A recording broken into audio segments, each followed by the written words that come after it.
주일 예배 준비 찬송 436장 찬송을 드리겠습니다. 주일 예배 준비 찬송 436장입니다. 438장, 제가 잘못 말했습니다. 438장 내용원이 은총이고 438장입니다.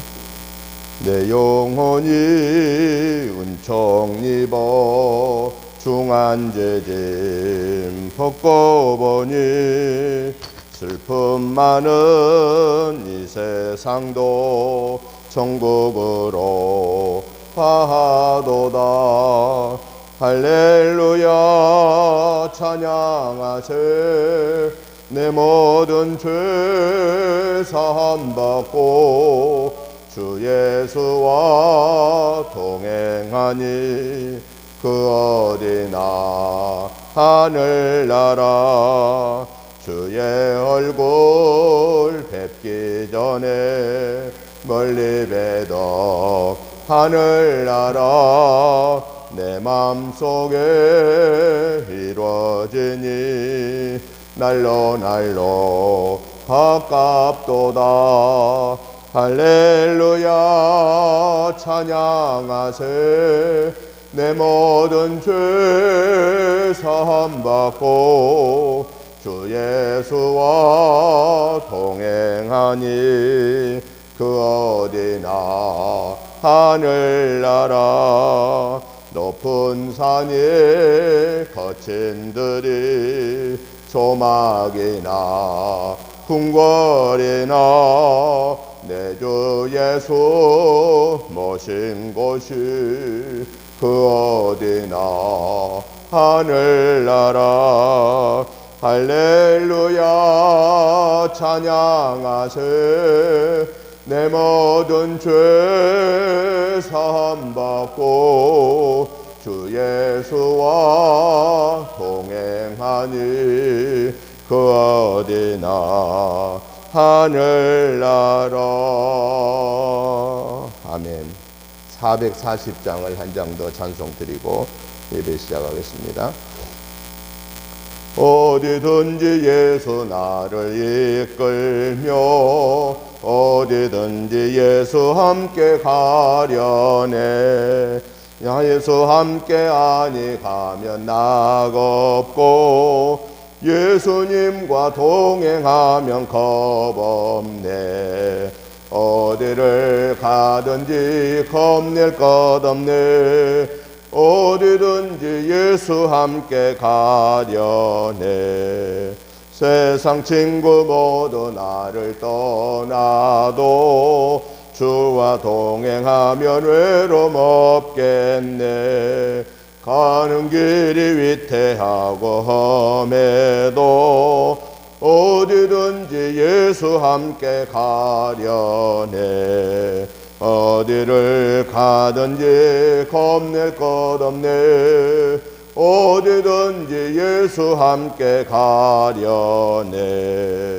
어두운 그늘 나를 에워쌀 때에 주가 함께 계신 믿고 자려네.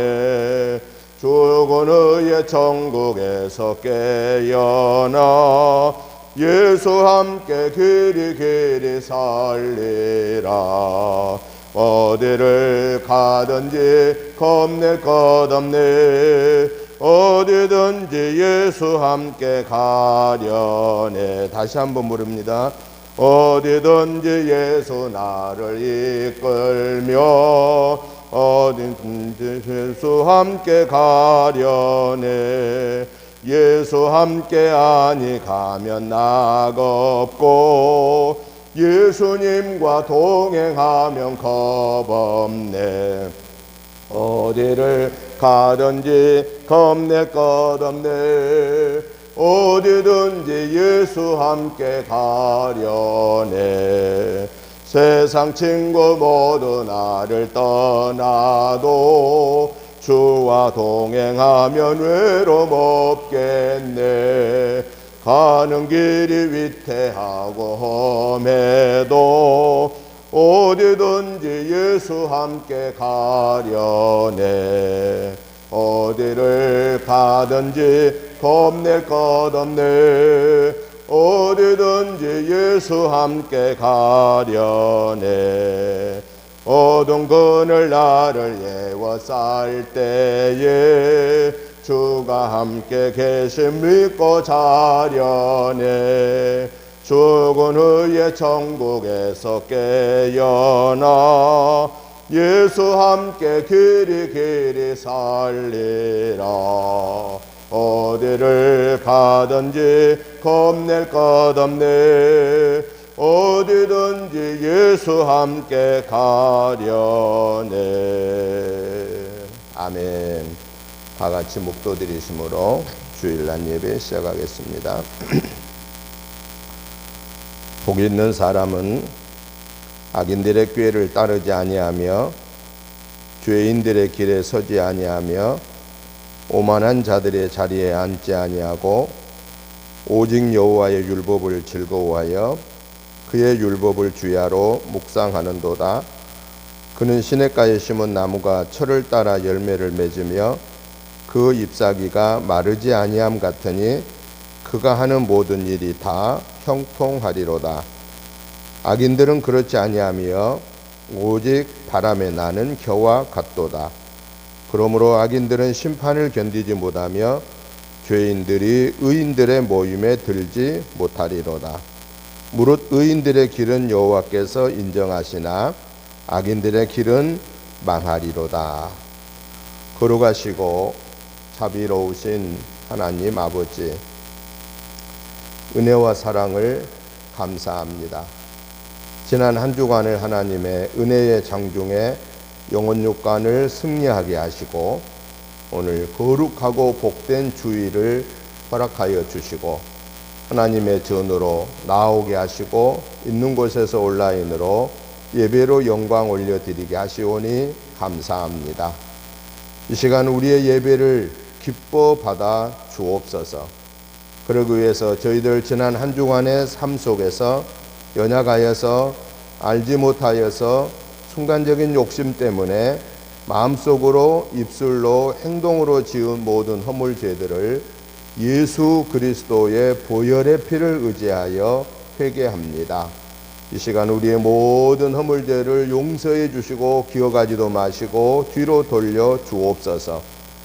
의롭다고 인정받은 하나님의 자녀로서 마음과 뜻과 정성을 다하여서 하나님 앞에 예배 드릴 때에 우리의 예배를 하나님 기뻐 받으시고 영광 받아 주옵소서.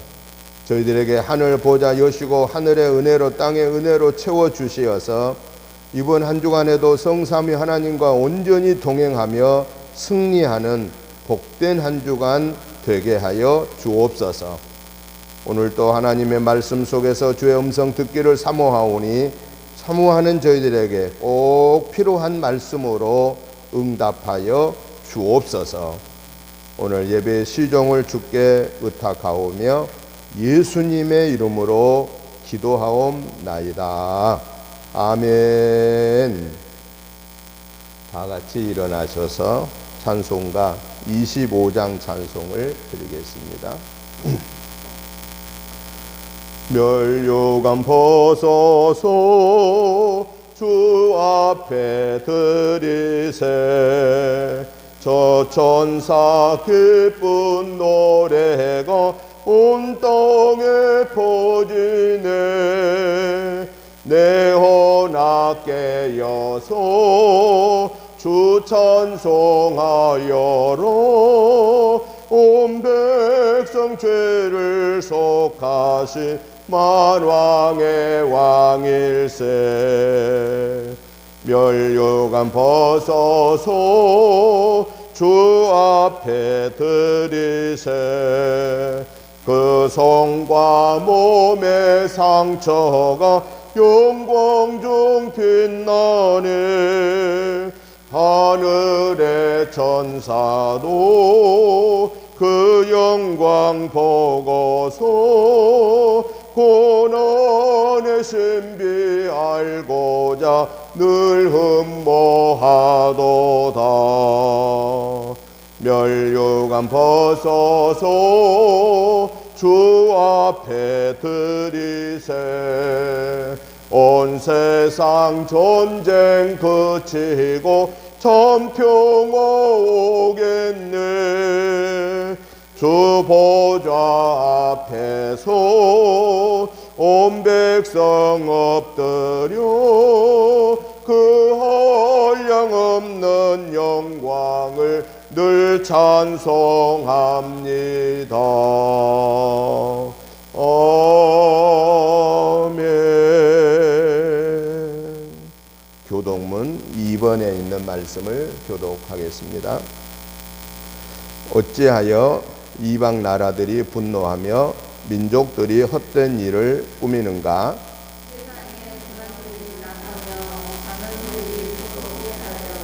여호와와 그의 기름 부음 받은 자를 대적하며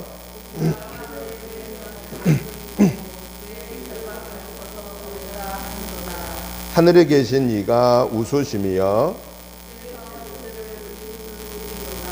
그때 부운을 바라며 진노하사 그들을 놀랍게 하여 이르시기를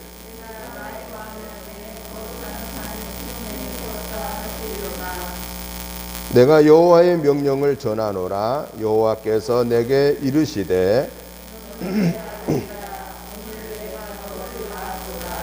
내게 구하라. 내가 이방 나라를 내 유업으로 주리니.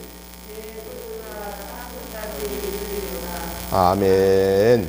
사도신경으로 신앙 고백 드리겠습니다. 나는 전능하신 아버지 하나님 천지의 창조주를 믿습니다.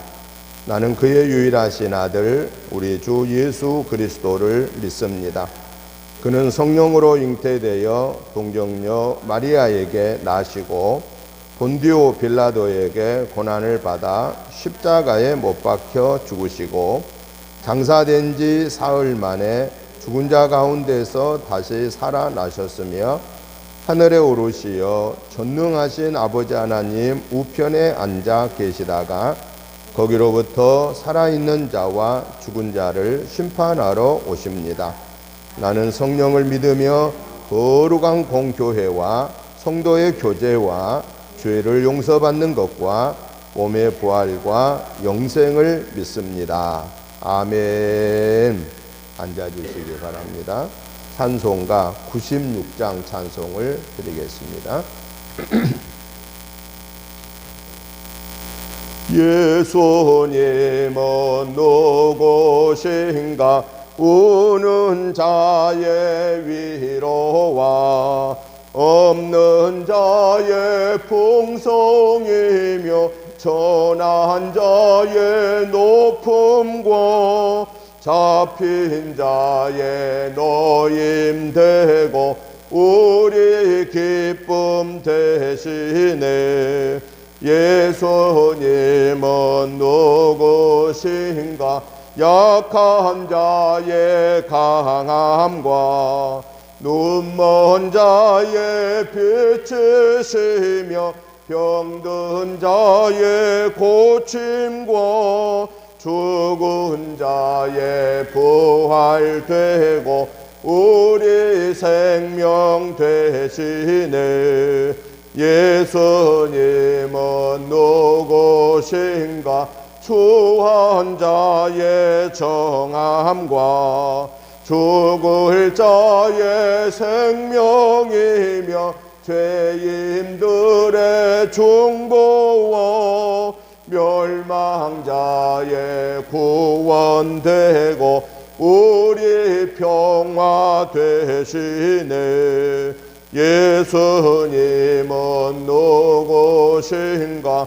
온 교회의 머리와 온 세상의 구주시며 모든 왕의 왕이요 심판하실 주님 되고 우리 영광 되시네. 아멘. 오늘 우리 예배를 위해서 김미연 집사님 나오셔서 기도해 주시겠습니다. 누르고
하나님의 말씀은 마태복음 10장 1절부터 15절 말씀까지를 우리 다 같이 한음성으로 보시겠습니다.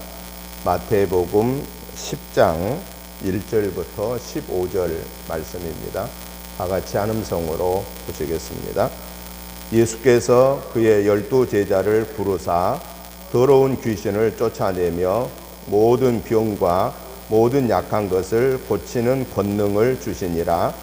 12사도의 이름은 이러하니 베드로라 하는 시몬을 비롯하여 그의 형제 안드레와 세베대의 아들 야고보와 그의 형제 요한, 빌립과 바돌로메, 도마와 세리, 마태, 알페오의 아들 야고보와 다데오, 가나안인 시몬 및 가룟 유다 곧 예수를 판 자라. 예수께서 이 12를 내보내시며 명하여 이르시되 이방인의 길로도 가지 말고 사마리아인의 고을로도 들어가지 말고 오히려 이스라엘 집에 잃어버린 양에게로 가라. 가면서 전파하여 말하되 천국이 가까이 왔다 하고 병든 자를 고치며 죽은 자를 살리며 나병한 자를 깨끗하게 하며 귀신을 쫓아내되 너희가 거저 받았으니 거저 주라. 너희 전대에 금이나 은이나 도움을 가지지 말고 여행을 위하여 배낭이나 두벌 옷이나 신이나 지팡이를 가지지 말라. 이는 일꾼이 자기의 먹을 것 받는 것이 마땅함이라. 어떤 성이나 마을에 들어가든지 그 중에 합당한 자를 찾아내어 너희가 떠나기까지 거기서 머물라. 또 그 집에 들어가면서 평안하기를 빌라. 그 집이 이에 합당하면 너희 빈 평안이 거기 임할 것이요 만일 합당하지 아니하면 그 평안이 너희에게 돌아올 것이니라. 누구든지 너희를 영접하지도 아니하고 너희 말을 듣지도 아니하거든 그 집이나 성에서 나가 너희 발에 먼지를 떨어버리라. 내가 진실로 너희에게 이르노니 심판날에 소돔과 고모라 땅이 그 성보다 견디기 쉬우리라. 아멘. 한번 기도합니다. 살아계신 하나님 아버지, 감사합니다. 1월 셋째 주일 예배로 하나님께 영광 올려드릴 수 있는 믿음을 주시고 건강을 주시고 또 모든 여건들을 허락하여 주셔서 교회 와서 연대면으로 또 여러 사정들로 인해서 오프라인으로 하나님 앞에 예배드리는 귀한 예배를 기뻐 받아 주옵소서.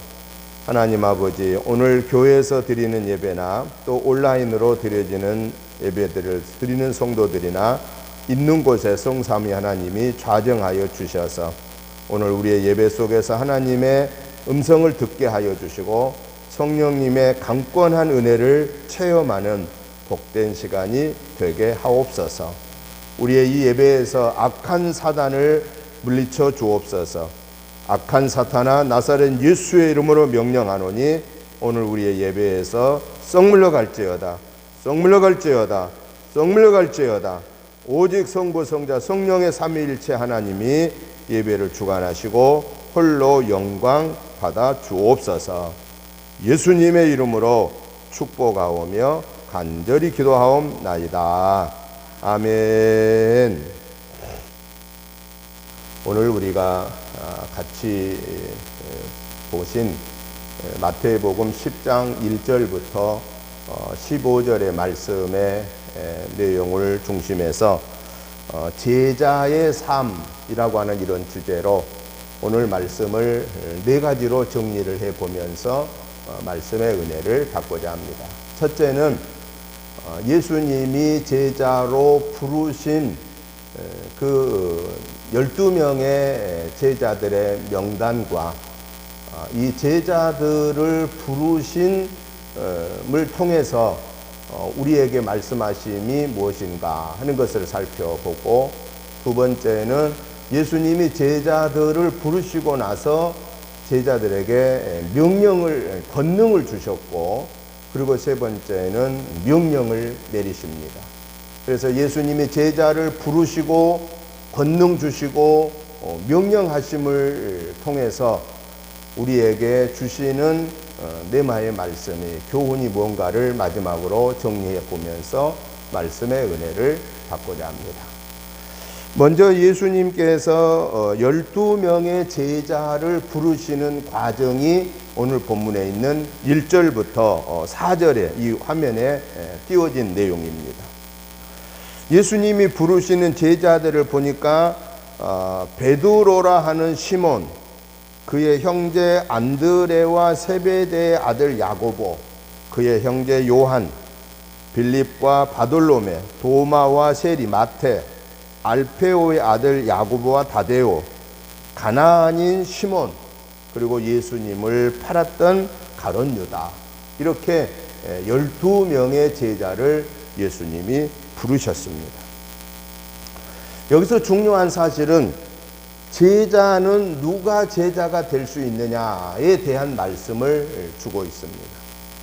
예수님이 12명의 제자를 부르시는 그 과정들을 보면은 예수님이 고기 잡고 있는 어부들을 향하여서 뭐라고 말씀하시냐면, 나를 따르라, 내가 너희를 사람을 낚는 어부가 되게 하리라 라고 이렇게 부르셨을 때, 그들이 형제와 부모와 배와 그물을 다 내려놓고 주님을 따랐을 때, 그때 예수님의 제자의 이 반열에 세움받게 되었다라는 것입니다.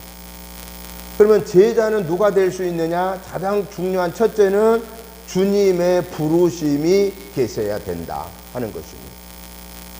두 번째는 주님의 부르심에 응답이 있어야 된다라는 겁니다. 나를 따르라 그랬는데 안 따르면은 제자가 될 수 없었다라는 것이죠. 그래서 원래의 제자는, 그래서 그 주님께로부터 직접 부름받은 자를 어떤 제자라고 하냐면은 사도다라고 이렇게 말합니다. 사도. 그래서 예수님의 12제자를 가르쳐서 사도라고 이렇게 부르는데, 예수님께로부터 직접 부름받았다라고 하는 그런 사람을 사도라고 그럽니다. 그런데 바울을 가르쳐서 누구라고 이름을 붙여줘요? 바울 사도, 또 사도 바울 이렇게 부르잖아요. 그런데 바울은 예수님의 맨 처음에 12명의 제자로 부름받은 때에 부름받은 게 아닙니다. 바울은 언제 부름받았어요?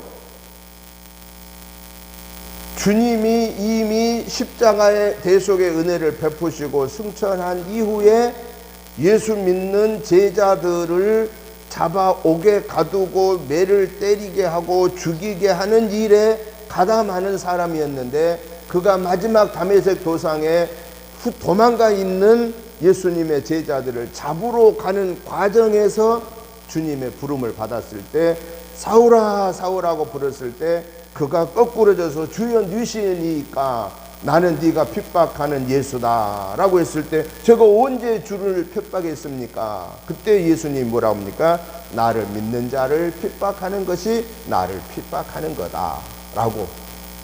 바울은 예수님이 맨 처음에 제자들을 부르시는 생전에 부르심을 받은 게 아니고 승천한 이후에 부르심을 받은 제자였다라는. 그래서 바울도 역시나 사도 바울, 사도라고 하는 이름을 붙여지게 되었다라는 것입니다. 그 이후에 나머지 모든 다른 사람들은 또 어떤 과정을 통해서 제자가 됐느냐? 12명의 예수님의 제자를 통해서, 바울을 통해서 예수님의 복음이 증거되어 그 예수님의 복음을 듣고 그들이 예수님을 믿고 예수님의 자녀가 된 자들이 다 제자의 사명을 감당하게 되었다라는 겁니다. 그런 의미에서 오늘 저와 여러분들도 누구냐? 하나님의 자녀인과 동시에 우리는 예수님의 제자다라고 하는 겁니다. 직접 예수님은 우리를 부른 적은 없잖아요. 그런데 누구에 의해서 우리가 부름받았습니까? 성령님을 통해서 우리 먼저 예수 믿는 사람들이 우리를 예수님 영접할 수 있도록 복음을 전해 주었고, 그 복음을 내가 아멘으로 받아들였기 때문에 우리는 예수님의 제자가 되었다. 그러니까 예수님께로부터 직접 부름받은 사도의 사명을 받았던 12명의 제자나 바울 사도나, 또 오늘 그 이후에 예수님의 사도들로 통해서 복음이 증거되어 구원받은 하나님의 자녀가 된 우리나 다 따지고 보면은 뭐가 있었느냐?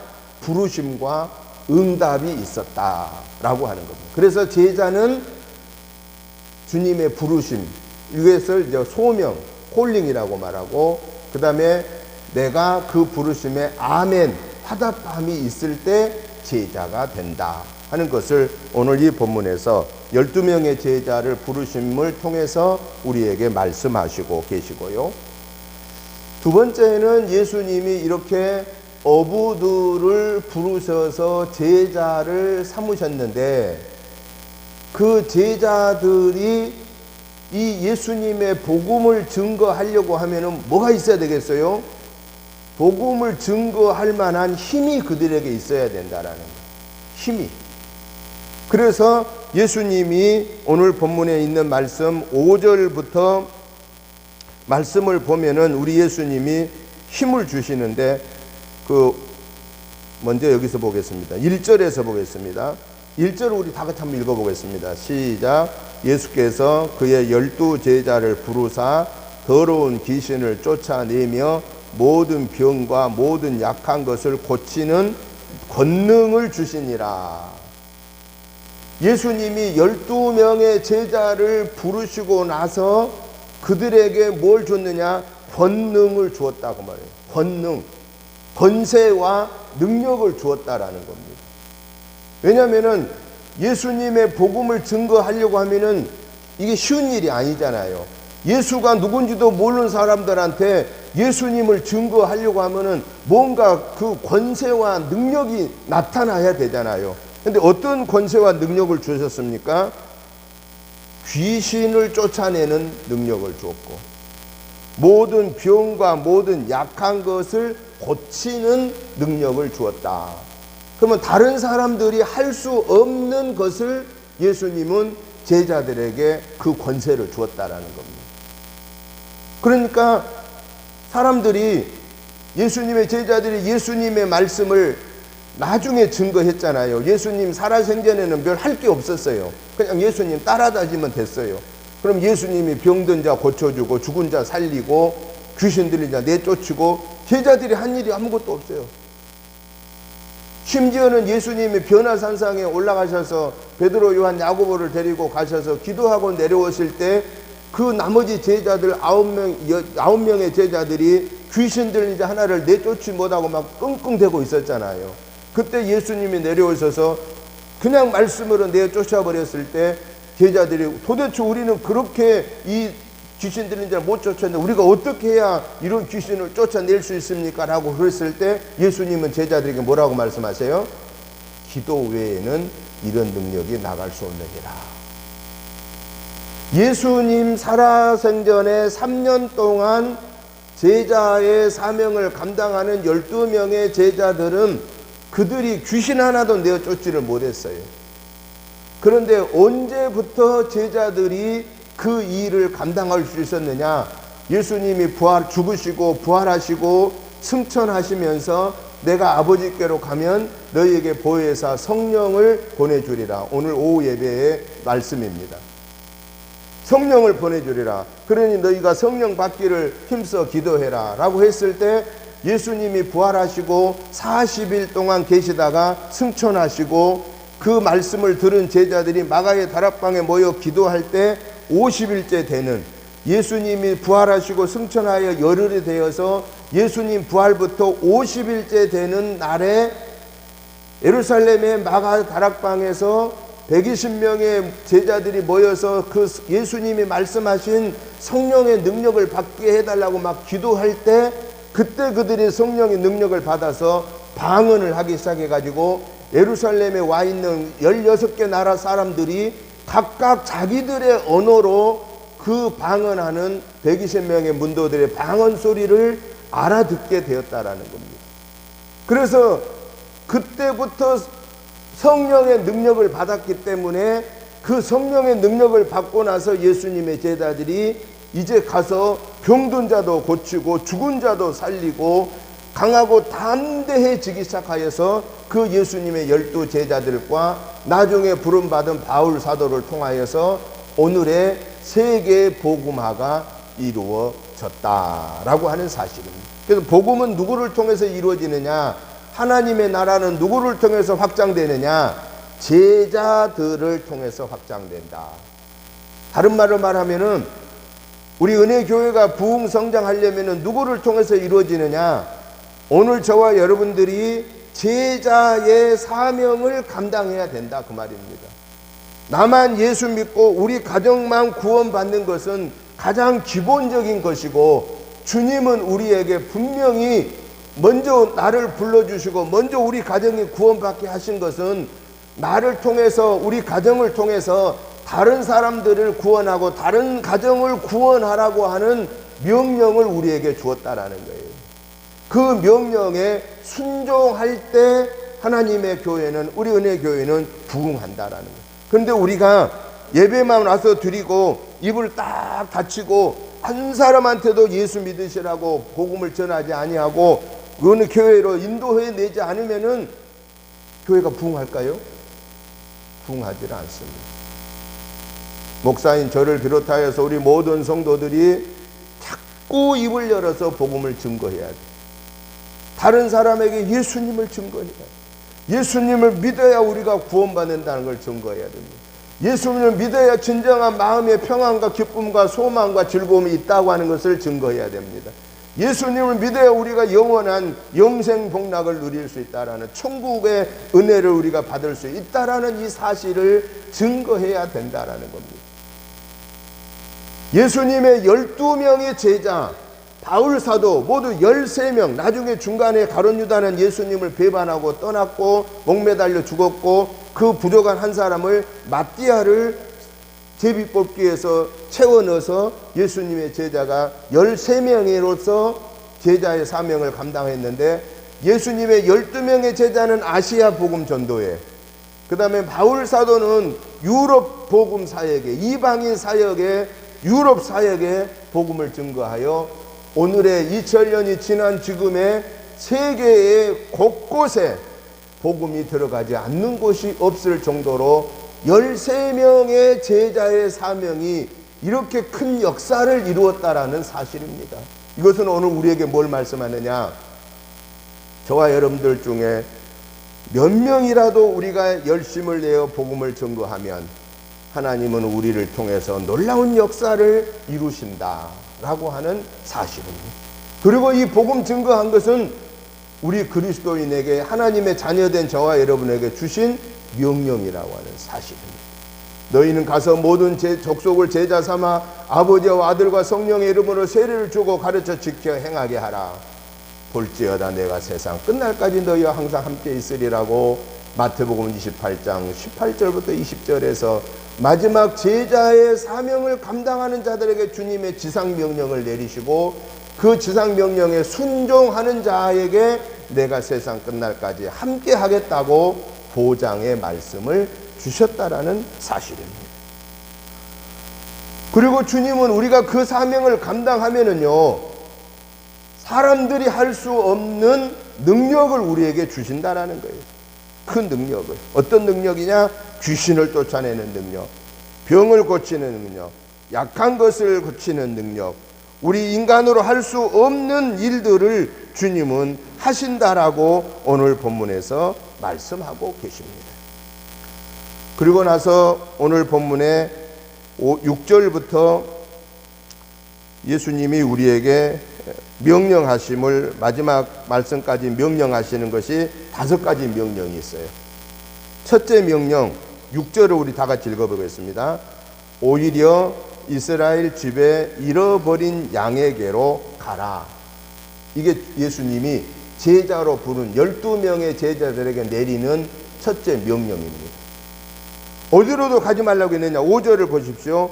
예수께서 이 12를 내보내시며 명하여 이르시되 이방인의 길로도 가지 말고 사마리아인의 고을로도 들어가지 말고 오히려 이스라엘 집에 잃어버린 양에게로 가라. 다른 데로 가지 말고 제자들한테 이스라엘 집에 잃어버린 양에로 가라, 그 말이에요. 이건 뭘 말일까요? 그러면 예수님이 이방인 사람들, 사마리아 사람들한테는 전혀 복음 증거하지 말고 그냥 유대인들한테만 복음 전해라, 그 말이니까? 문자적으로 해석하면 이런 오류를 범할 수가 있습니다. 여기서 예수님이 사랑하는 제자들한테 이방인의 길로도 가지 말고 사마리아인의 고을로도 가지 말고 잃어버린 이스라엘 양에게로 가라고 하는 말씀은 당시에 하나님이 선택한 이 이스라엘 유대 백성이 예수님을 믿는 백성입니까? 안 믿는 백성이 되었습니까? 안 믿는 백성이에요. 하나님을 믿는 백성이지만은 예수님을 믿지 않는 백성이에요. 그러면 하나님을 믿는 자는 율법을 중심하여 살 수밖에 없는데 율법으로 구원받을 자가 없잖아요. 그래서 원죄의 문제를 해결하기 위하여서 하나님께서 독생성자 예수님을 하나님이신데도 사람의 몸을 입고 오셔서 십자가에 달려 죽으시고 부활하심으로 그 예수님을 믿는 자라야 구원받게 되는데, 안타깝게도 지금도 그렇습니다마는 그 당시에도 예수님의 하나님이심을 이 유대인들이 받아들이지를 않았다라는 겁니다. 그래서 예수님이 맨 처음에 제자들한테 명령하신 명령이 이 잃어버린 이 유대인들, 하나님을 믿는데 예수님이 구원의 주이심을 믿지 못하는 이 어리석은 자들, 그들에게 먼저 이 예수님의 복음을 증거해라. 예수를 믿어야 당신들이 구원받는다라는 이 사실을 증거해라. 그리고 이 어리석은 유대인들은 구약 성경에만 매여 있으면서 구약 성경의 율법만이 우선이라고 생각하는데, 더 중요한 사실은 구약에서 말씀하신 율법 속에서 구약은 누구를 예시하고 있느냐? 메시아이신 예수님을 예시하고 있는데, 그 예시한 예수님이 신약에 이미 오셨는데 이 어리석은 유대인들이 메시아를 아직도 기다리면서 이미 오신 예수님을 메시아로 영접하지 못하고 있는 이 잃어버린 양들한테 가서 이 예수님의 복음을 증거하라고 예수님이 먼저 저희들에게 기회를 주신 겁니다. 복음의 우선순위가 잃어버린 자를 먼저 찾아라 라고 하는 겁니다. 오늘날에도 우리에게 주님은 복음을 증거하는 자는 잃어버린 자, 예수를 믿다가 실망하고 낙심하여서 잃어버린 자를 먼저 찾으라고 주님 말씀하십니다. 그리고 나서 이방인의 길로, 사마리아의 길로 복음을 증거하게 된 겁니다. 우리가 어떻게 그걸 알 수 있느냐? 바로 이스라엘 나머지 예수님의 12명의 제자는 주로 이 아시아 유대 지역을 복음을 증거하고 유대인 중심으로 복음을 전개했는데, 바울 사도는 안디옥 교로, 이방에 채워진 안디옥 교회를 시작해서 오늘의 초대 터키 지역의 초대 7교회를 비롯하여서, 그리고 그 너머에 유럽의 데살로니가, 고린도 이 유럽 지역으로 건너가서 마게도니아 유럽 지역에 건너가고 마지막 로마에까지 가서 복음을 증거했다라는 겁니다. 바울 사도도 이 이방인 전도 지역을 가서 복음 증거할 때 맨 먼저 누구를 만났느냐? 그 지역에 유대인 회당을 먼저 찾았고, 유대인 회당에서 유대인들에게 구약의 율법의 말씀을 증거하면서 그 구약에서 말씀하신 그 메시아가 바로 이 예수 그리스도다라고 하는 사실을 분명하게 증거를 하고, 그리고 전혀 알지 못하는, 복음을 한 번도 들어보지 못하는 순수한 완전 이방 사람들에게 복음을 증거하기를 시작했다라는 겁니다. 그래서 바울 사도가 이방인 전도에서도 누가 많이 주께로 돌아왔느냐? 이방인의 삶도, 이방 지역에 살고 있는 유대인들이 바울이 증거한 예수님을 믿고 구원받은 하나님의 자녀가 되었고, 그리고 그 지역에 헬라 사상에 있는 유럽 지역의 사람들이 예수님을 믿게 되었던 것을 우리는 보게 된다는 겁니다. 그렇기 때문에 오늘 이 말씀을 우리는 오해하면 안 됩니다. 예수님이 제자들에게 이방인의 길로도 가지 말고 사마리아인의 고을로도 들어가지 말고 이스라엘 집에 잃어버린 양에게로만 가라. 그러면 다른 사람들한테 복음 증거하지 말고 유대인들에게 복음 증거해라. 이렇게 잘못 해석하면 안 된다라고 하는 사실입니다. 잃어버린 영혼을 먼저 귀하게 여기고 선택된 자에 대한 하나님의 은혜라고 하는 사실을 말씀하고 계십니다. 두 번째, 예수님이 제자들에게 명령합니다. 그 명령이 7절 같이 보겠습니다. 가면서 전파하여 말하되 천국이 가까이 왔다 하고. 예수님이 두 번째 제자들에게 명령 내리심이 뭐냐? 천국이 가까이 왔다고 해라 그 말입니다. 이것은 세례 요한도 예수님보다 6개월 먼저 온 자로서 세례 요한이 먼저 온 이유가 있잖아요. 성경에 분명히 세례 요한이 예수님보다 6개월 먼저 온 이유를 밝히고 있어요. 그 뭐라고 이유를 밝힙니까? 예수님을 전하는, 자기 뒤에 6개월 뒤에 오실 예수님을 전하는 광야의 소리의 사명을 감당하기 위해서 왔다라고 말합니다. 세례 요한이 이 세상에 태어나게 된 것은 하나님이 세례 요한도 그가 정상적인 그 자녀를 낳을 그런 상황이 아닌 집에서 태어났잖아요.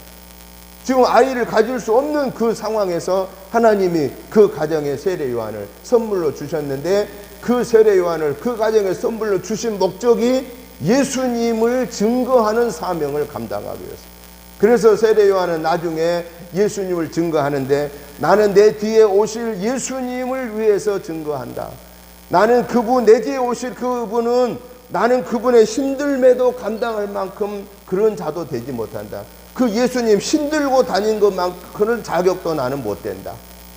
자기는 오직 그 예수님을 증거하는 소리에 불과하다. 나는 그분의 그림자에 불과하다. 오직 내가 증거하는 실체는 예수님이다 라고 하는 사실을 세례 요한이 증거했다라는 겁니다. 오늘 전도자로 부름받고 우리가 복음을 증거하는 것은 우리가 꼭 해야 할 게 뭐냐?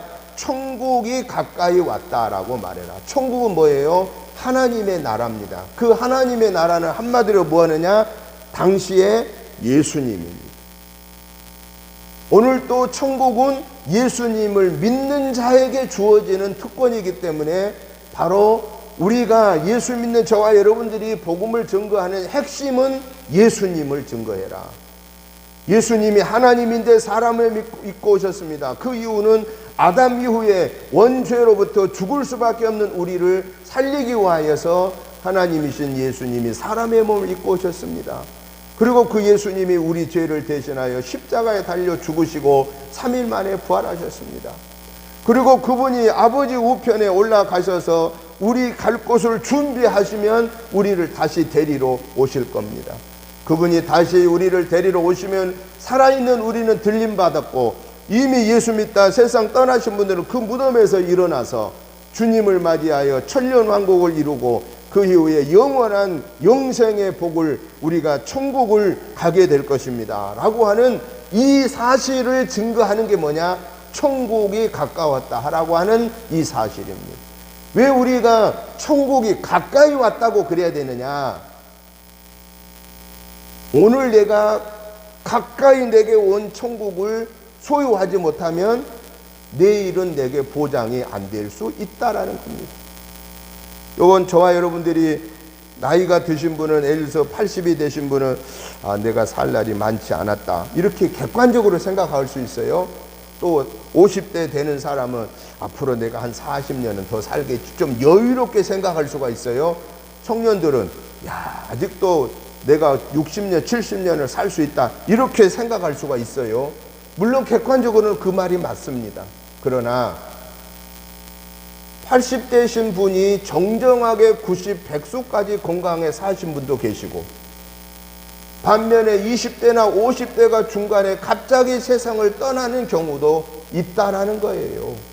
그렇기 때문에 천국 복음은 가까이 와 있는 지금 놓치지 말아라 그 말입니다.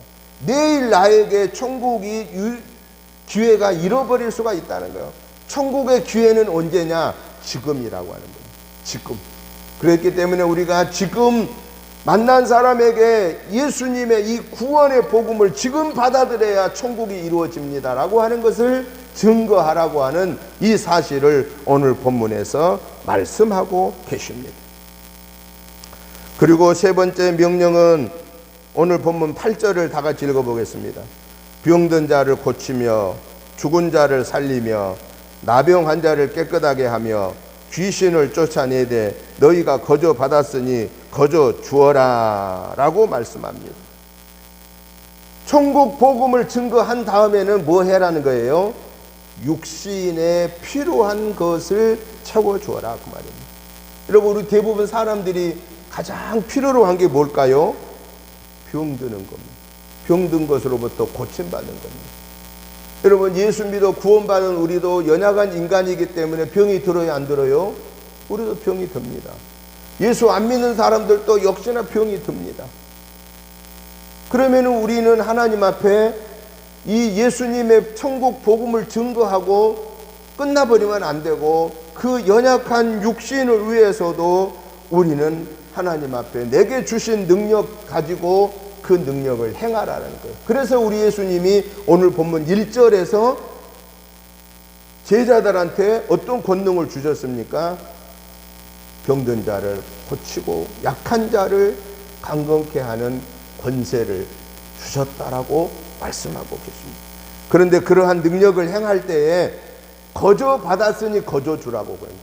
어떤 사람은 신유의 은사가 있어가지고 병든 자를 위해 기도하는데 병자가 나아요. 그럼 막 사람들이 많이 몰려가요. 그러니까는 싹 계산을 해서 기도 한 번 해주는데 돈을 받기 시작한 거예요. 그런 사람들이 많습니다. 그런데 사람들은 병들었는데 죽을 수밖에 없는 상황에 그 같은 돈이 지금 문제가 아니잖아요. 그러니까 갖다 막 돈을 주면서 기도를, 안수 기도를 받고 고침을 받고 그렇습니다. 그 사람은 하나님 앞에 가면 상급이 있을까요, 없을까요? 그 사람은 하나님 앞에 가면 상급이 하나도 없습니다. 물론 예수 믿었으니까 구원을 받겠지요. 하나님 앞에 상급은 거저 받았으니 거저 주어라. 능력을 내가 받은 게 아니라 하나님이 나에게 준 거예요. 그러면 능력을 하나님이 주었으면 그 능력을 행할 때도 나도 거저 주어라 그 말이에요. 하나님이 내게 거저 주었잖아요. 각양의 은사를 하나님이 거저 주었잖아요. 가르침을 잘하는 사람은 가르침을 거저 주었으니 그걸 가지고 잘 가르쳐라. 섬김을 잘하는 사람은 하나님이 내게 섬김의 은혜를 줬으니 잘 섬겨라.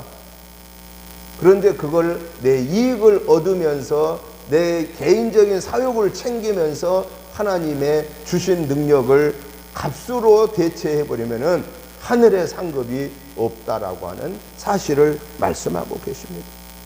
그러면서 오늘 본문 9절부터 11절에서 네 번째 명령은 뭐냐? 이건 네 명령이라기보다는 약속입니다. 어떤 약속이냐?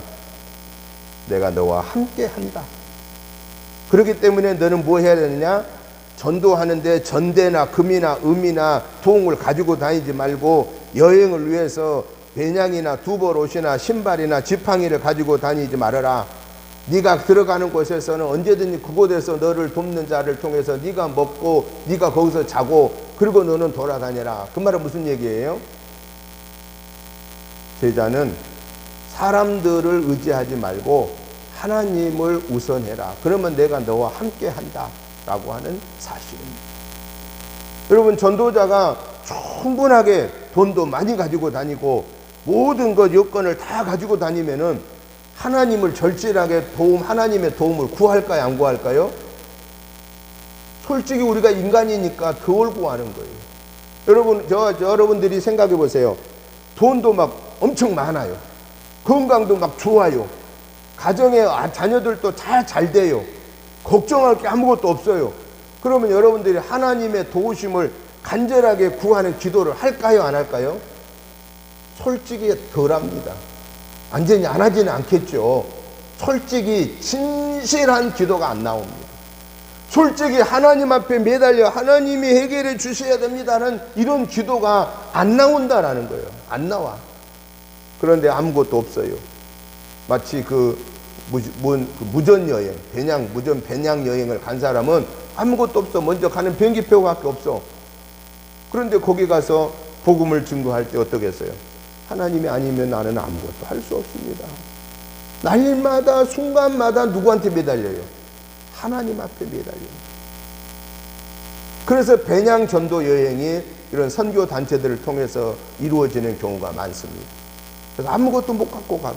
비행기표만 가지고 가요. 나머지는 다 거기서 섬기고 거기서 주는 대로 먹고 그냥 잘 수 있으면 방에서 잘 수면 자고 길거리 자면 길거리 자고 그런 선교 여행을 다녀오는 그런 단체들이 선교 단체들이 많이 생기고 있습니다. 그건 자칫하면은 생명의 위협을 받을 수 있는 문제도 있지만은 그러나 얼마만큼 하나님 앞에 매달려 기도해야 하는가를 또 보여주는 그러한 과정도 있다라고 하는 사실입니다. 오늘 저와 여러분들은 우리가 너무 풍요로워서 성경에 그랬잖아요. 너무 풍요로워서 하나님이 없다고 하는 잘못을 범하지 않게 해달라고. 또 반대로 너무 구차하고 가난하여서 하나님 영광을 가리지 않게 해달라고. 사랑하는 성도 여러분, 오늘 복음을 증거하는 저와 여러분의 길은 하나님이 함께 해주십니다. 그러기에 우리는 하나님의 도우심을 구하고 그분에게 맡기고 우리가 하나님이 주신 사명을 감당해라고 하는 사실입니다. 마지막으로 오늘 본문 12절에서 예수님이 주시는 제자들에게 내리는 명령이 뭐냐? 12절을 다 같이 읽어봅니다. 또 그 집에 들어가면서 평안하기를 빌라. 복음 전도자는 전도하는 그 대상에게 그 가정에 평안을 빌어라는 평안. 왜냐? 복음은 뭡니까? 복음이라고 하는 말은 헬라어로는 유앙겔리조이고 영어로는 굿뉴스라고 이렇게 말을 하는데 이 복음이라는 유앙겔리조라는 그 헬라어의 원뜻은 무슨 얘기냐면은 기쁜 소식입니다. 기쁜 소식. 이 기쁜 소식은 동서고금을 막론하고 모든 세계 사람들이 다 함께 기뻐할 수 있는 기쁜 소식. 어린아이부터 노인에 이르기까지 많이 있는 사람부터 아주 아무것도 없는 사람, 모든 사람, 세계 모든 사람에게 기쁜 소식인데 왜 그 복음이라고 하는 게 기쁜 소식이냐? 예수님을 믿으면 원죄로부터 사함받고 하나님의 자녀의 권세가 회복되고 지옥의 형벌에서 천국의 영생을 누리게 된다고 하는 이 사실 앞에 누구도 싫어할 사람이 없다라고 하는 사실입니다. 그렇기 때문에 복음을 증거하는 자는 평안을 빌어야 되고, 그 평안을 빌었는데 받을 만한 이 준비가 되어 있을 때는 그 사람에게 내가 빈 복음의 평안이 가지만은 그 사람이 내가 증거한 복음을 거부하고 내치고 그러면은 결국은 그 평안이 누구한테 온다고 그랬어요? 평안을 빌어주는 나한테 다시 돌아오게 될 거다. 그러면서 오늘 이 13절 이후에 보십시오. 만약에 하나님의 복음을 증거하는데 계속해서 대적하고 그러면은 뭐 하라고 그랬어요? 14절 같이 읽어봅니다. 누구든지 너희를 영접하지도 아니하고 너희 말을 듣지도 아니하거든 그 집이나 성에서 나가 너희 발의 먼지를 떨어버리라. 마지막 15절 최고의 무서운 경고입니다.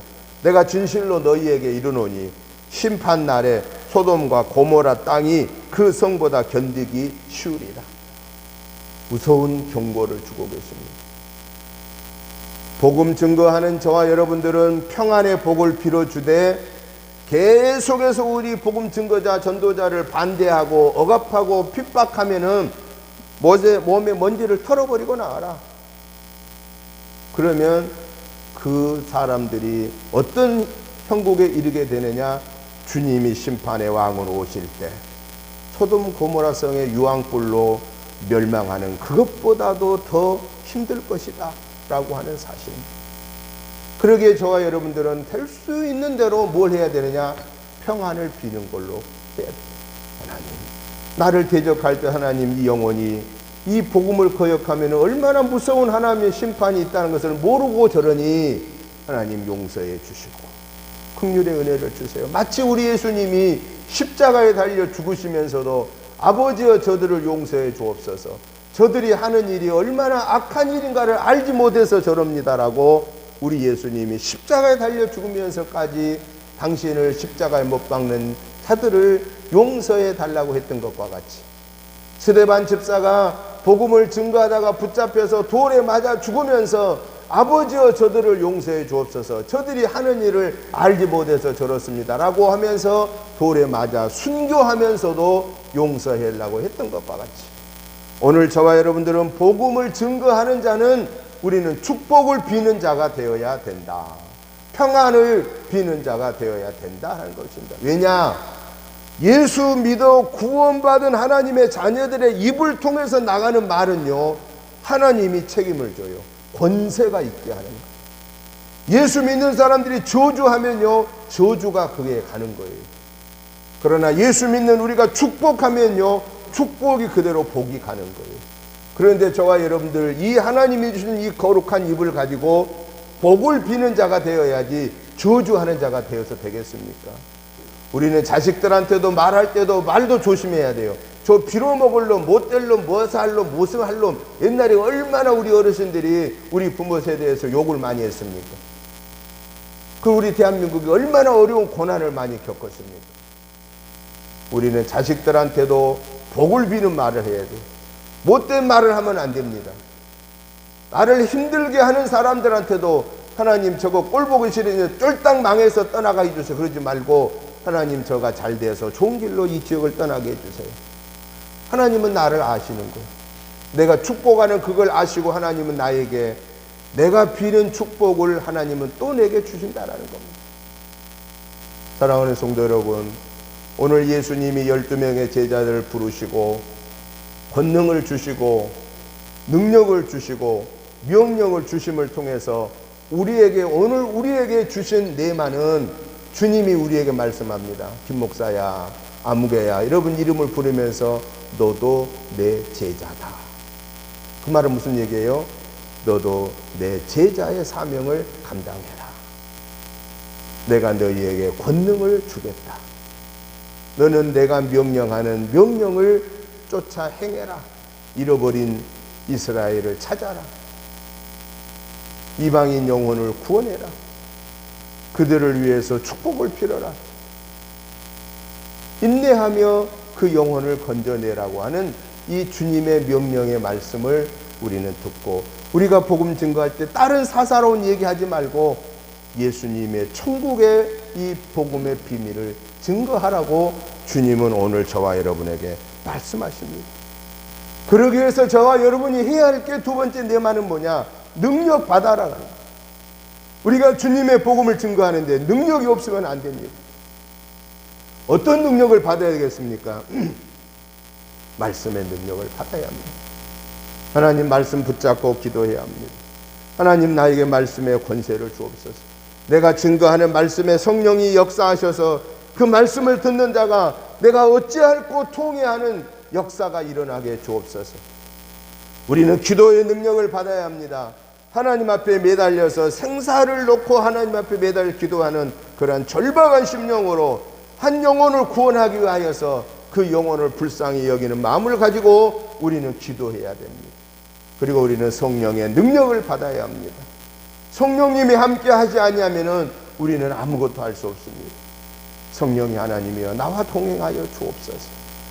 말씀으로 붙잡고 기도하면서 성령의 능력을 달라고 기도함으로 이번 한 주간에도 우리는 가정 복음화를 이루고 직장 복음화를 이루고 우리 이웃의 영혼들을 구원하는 일을 위해서 주님이 우리에게 맡겨주신 제자의 사명을 감당하라 라고 하신 이 말씀에 아멘으로 화답하고 이 한 주간도 하나님의 역사를 이루는 도구로 쓰임받아서 금년을 결산하는 금년 송구 영신 예배 드릴 때에는 우리의 입을 통해서 우리의 삶을 통하여서 천하보다 귀한 영혼들이 우리 옆에 수많이 앉아 있을 수 있는 우리 은혜교회가 하나님의 영광을 올려드릴 수 있는 그러한 교회로 하나님께 결산하도록 저와 여러분에게 주어진 제자의 사명을 온전히 감당하는 복된 하나님의 사람들이 되시기를 주님의 이름으로 축복합니다. 이 시간에 우리 다 같이 한 2분 동안 간절하게 주님 제자의 사명 감당할 수 있도록 능력 주옵소서라고 하나님 앞에 통성으로 기도하도록 하겠습니다. 하나님 아버지 감사합니다. 하나님께서 우리를 사랑하여 주셔서 감사합니다. 우리를 제자 삼아 주시고 하나님의 영광의 도구로 사용하심을 감사합니다. 하나님 아버지 우리는 이 엄청난 은혜를 받았음에도 불구하고 우리는 조그마한 문제 앞에서도 근심하고 불평하고 원망했습니다. 하나님 아버지 하나님께서 우리를 구원하셔서 이 영생을 허락하셨고 우리 가정이 구원받게 하셨고 우리를 통하여서 수많은 영혼들이 구원받게 하셨사온데 이제 금년 2022년도에는 온전한 가정 복음화가 이루어지고 내가 일하는 직장 복음화가 이루어지고 우리 주변의 복음화가 이루어지게 하여 주옵소서. 오직 예수님의 복음만을 증거하게 하시고 그 복음을 증거하는데 우리가 성령 충만받게 하여 주시고 말씀 붙잡고 기도하여 능력을 받아서 하나님의 함께 하시는 놀라운 은혜를 체험하게 하여 주시옵소서. 우리 은혜재단의 모든 성도님들 이 말씀에 굳게 세움받도록 오늘 성령의 능력으로 권능으로 권세로 함께 하여 주시옵소서. 예수님의 이름으로 축복하오며 간절히 기도하옵나이다. 아멘. 찬송가 321장을 찬송 드리면서 준비하신 예물을 봉헌하겠습니다. 날 들소가신 예수께 내 생명 모두 드리니 늘 진실하게 하소서. 내 구주 예수여 나 구주 위에 살리러 내 기쁨 한량없으리. 내 갈 길 인도하소서. 내 구주 예수여 날 구원하신 예수를 일평생 의지하오니 날 영접하여 주소서. 내 구주 예수여 나 구주 위에 살리러 내 기쁨 한량없으리. 내 갈 길 인도하소서. 내 구주 예수여 아멘. 하나님 아버지 감사합니다. 하나님의 은혜로 한 주간을 승리하고 오늘 이 거룩한 주일에 아버지께 영광 올려드리게 하시며 하나님이 주시는 말씀의 은혜를 받게 하시니 감사합니다. 성령의 능력으로 권능으로 권세로 무장하여 주셔서 이번 한 주간 온전히 승리하게 하옵소서. 하나님의 은혜와 사랑과 축복하심이 너무 크고 감사하여서 하나님이 주신 물질 중에 구별하여서 주의 예물로 또 하나님이 기뻐하시는 감사 예물로 여러 종류의 예물을 올려드렸습니다. 이 시간 우리의 마음과 우리의 믿음을 보시고 기뻐하여 주시옵시고 하늘 보좌 여시고 하늘의 복으로 땅의 복으로 채워 주옵소서. 주일 예물을 드리는 손길에게 하나님의 이번 한 주간에도 차고 넘치는 은혜와 사랑과 복을 더하여 주옵소서. 감사 예물을 드리는 손길에게 감사함이 넘치게 하여 주시옵소서. 구역 예물의 손길들에게 주의 놀라운 은혜와 사랑과 복을 더하여 주옵소서. 성삼위 하나님의 강권한 은혜를 체험하면서 이 한 주간도 영광 올려드리게 하옵소서. 이 귀한 예물이 우리 은혜 재단에서 하나님이 주신 사명 감당하기에 부족함 없도록 채워주시고 사랑하는 성도님들의 개인 가정 직장 생업에게 자녀 손에게 하늘의 복으로 땅의 복으로 충만케 채워 주옵소서. 예수님의 이름으로 축복하오며 간절히 기도드리옵나이다. 아멘. 광고 말씀을 드립니다. 1월 달도 이제 면대면과 온라인 예배로 드리겠습니다. 2월 여러분도 다 아시다시피 2월 6일까지 방역 지침이 그대로 진행되고 4명에서 6명까지 사적 모임은 아마 가능하다고 그렇게 나온 것 같습니다. 아무튼 건강들 잘 지켜주시고요. 오후 예배는 1시 반에 1층 소예배실에서 있습니다. 새벽 예배는 월요일부터 금요일까지 오전 6시에 1층 소예배실에서 진행됩니다. 수요 예배와 금요 기도는 수요일 오전 10시에 2층 본당에서 드려집니다. 전도는 매주 수요일 오전 11시부터 12시까지 교회 주변 전도합니다. 주일학교 학생회는 매주 토요일 오후 3시에 1층 소예배실에서 진행됩니다. 위에서 기도해 주시기 바랍니다. 코로나19 회복과 의료진들 또 봉사자들 공무원들 백신 접종을 위해서 특별히 기도해 주시기를 부탁을 드립니다. 다 같이 일어나셔서 찬송가 463장 찬송 드림으로 오늘 주일날 예배 마치겠습니다. 진자 되기 원합니다. 진심으로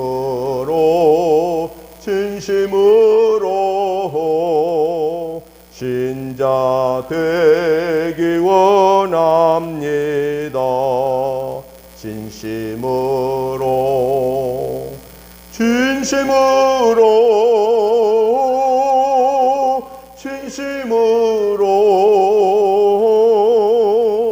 신자 되기 원합니다. 진심으로 사랑하기 원합니다. 진심으로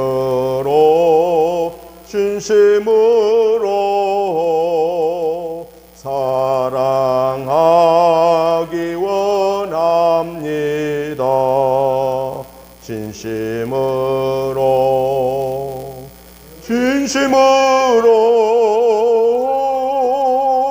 진심으로 사랑하기 원합니다. 진심으로 거룩하기 원합니다. 진심으로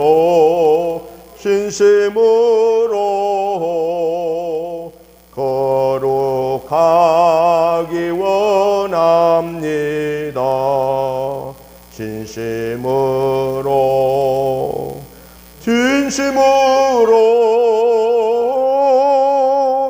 진심으로 거룩하기 원합니다. 진심으로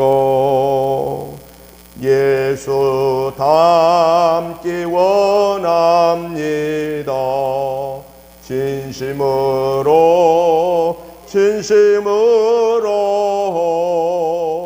예수 닮기 원합니다. 진심으로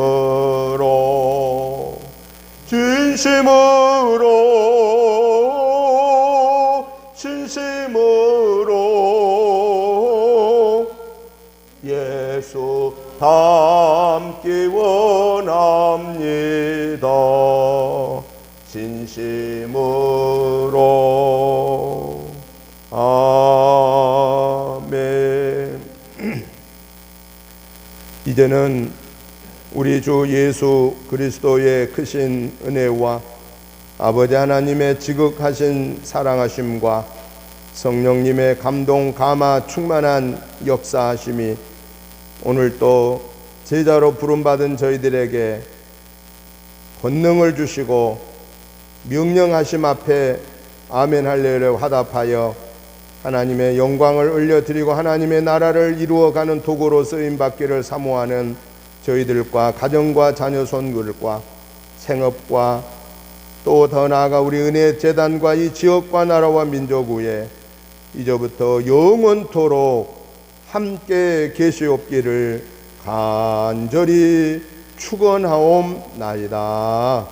아멘.